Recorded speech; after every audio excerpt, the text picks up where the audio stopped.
वसा जनसेवेचा। मोताळा शहरात तहसील कार्यालय चौक परिसरातील एसबीआय बँकेच्या एटीएम सेंटरमध्ये अज्ञात चोरट्यांनी शुक्रवारी मध्यरात्री धाडसी हातसफाई करत तब्बल 7 लाख रुपयांची रोकड लंपास केल्याने एकच खळबळ उडाली आहे। शहराच्या मध्यवर्ती भागात घडलेल्या या थरारक घटनेमुळे पोलिसांच्या गस्त व्यवस्थेवर गंभीर प्रश्नचिन्ह उपस्थित झाले आहे।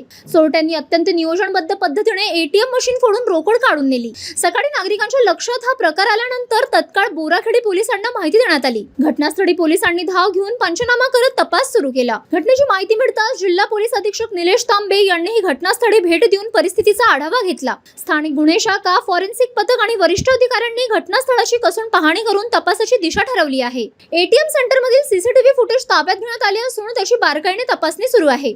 मात्र अद्याप आरोपींचा कोणताही ठोस सुगावा लागलेला नाही। शहरात घडलेल्या या धाडसी चोरीमुळे बँक सुरक्षेचा मुद्दा पुन्हा ऐरणीवर आला असून नागरिकांमध्ये भीतीचे वातावरण पसरले आहे। पोलिसांकडून चोरट्यांचा शोध घेण्यासाठी विशेष पथके तैनात करण्यात आली आहेत।